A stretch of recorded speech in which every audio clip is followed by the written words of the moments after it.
Assalamualaikum warahmatullahi wabarakatuh. Selamat pagi anak-anak. Bagaimana kabar kalian hari ini? Semoga masih semangat ya belajarnya.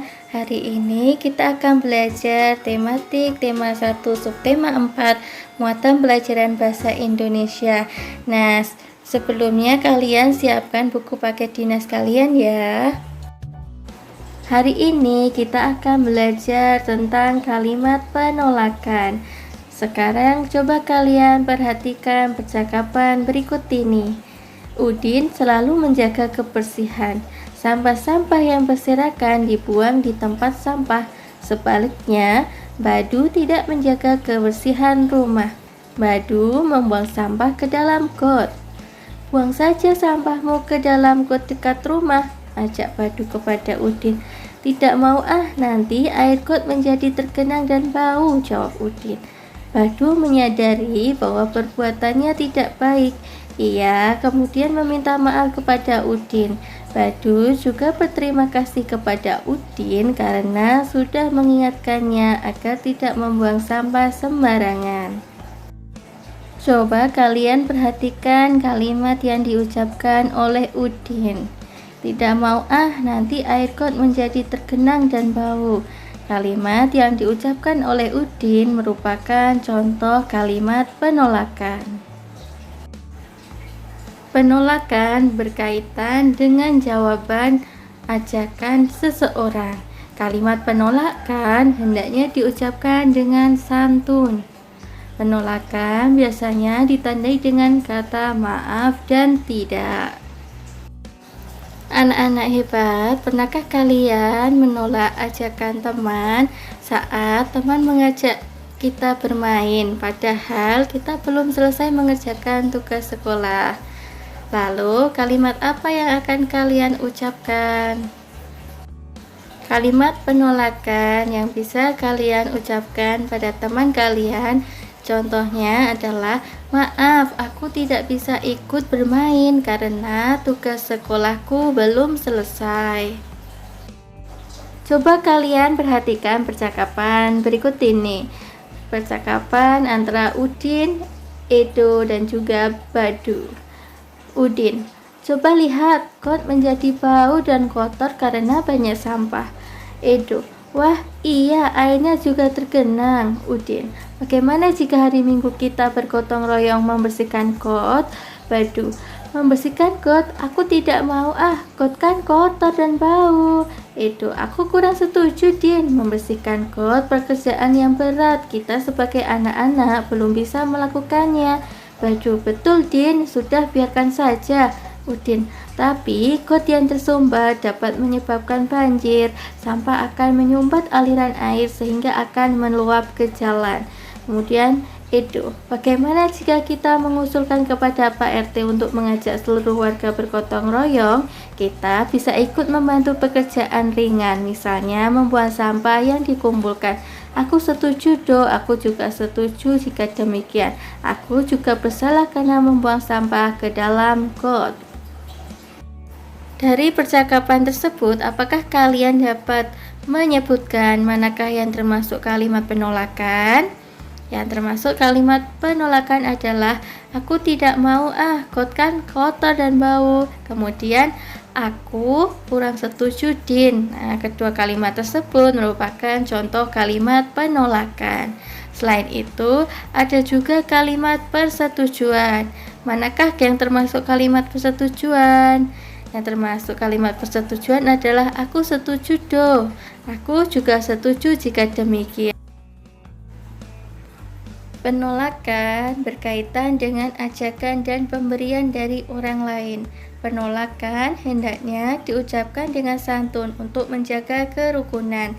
Penolakan yang baik dapat menghindarkan perselisihan. Sekarang coba kalian perhatikan percakapan berikut ini. Gambar yang pertama, Siti tolong bawakan kue ini untuk bapak-bapak. Baik Bu. Gambar yang kedua, ini kuenya Pak, silahkan dinikmati, silahkan air minumnya Pak. Kemudian gambar yang ketiga, kuenya silakan Pak, Tidak, terima kasih nak, Bapak masih kenyang, nanti Bapak ambil sendiri. Gambar yang keempat, terima kasih Siti, kebetulan Bapak sudah haus.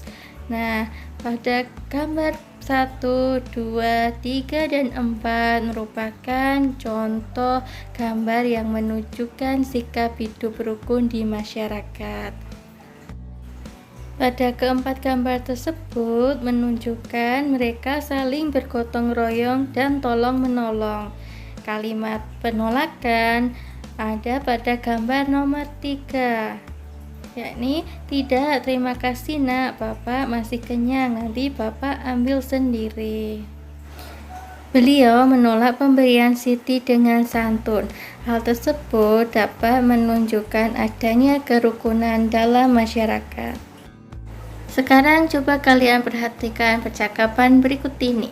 Pada gambar kedua menunjukkan adanya kalimat penolakan yang dapat menjaga kerukunan karena diucapkan dengan kata yang santun dan tidak menyakiti hati. Sedangkan pada gambar nomor 1 menunjukkan kalimat penolakan yang tidak menjaga kerukunan karena diucapkan dengan kata yang tidak santun.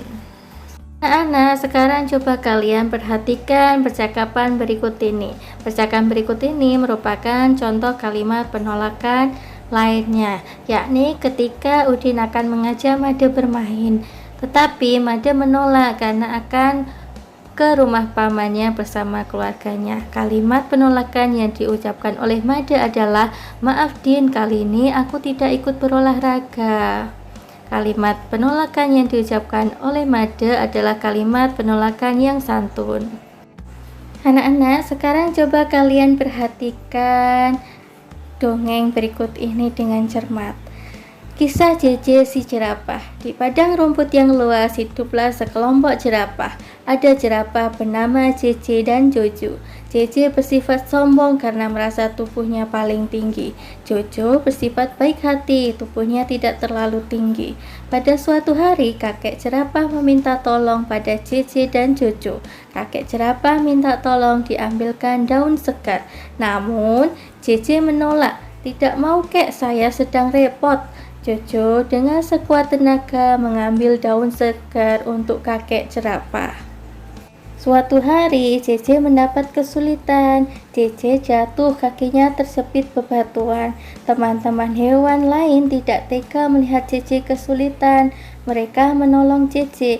Akhirnya, JJ sadar bahwa saling menolong antar teman itu penting. Dapatkah kalian menemukan kalimat penolakan pada dongeng tersebut? Coba kalian sebutkan manakah yang termasuk kalimat penolakan? Kalimat penolakannya adalah, tidak mau kek, saya sedang repot. Nah, anak-anak, menurut kalian apakah kalimat penolakan yang diucapkan oleh JJ merupakan kalimat penolakan yang santun? Kalimat penolakan yang diucapkan oleh JJ merupakan contoh kalimat penolakan yang tidak santun. Akan lebih baik jika JJ menolak permintaan kakek dengan mengatakan maaf terlebih dahulu. Sekian pembelajaran kita pada hari ini. Sampai jumpa di pembelajaran selanjutnya. Terima kasih. Selamat mengerjakan. Tetap semangat belajarnya. Assalamualaikum warahmatullahi wabarakatuh.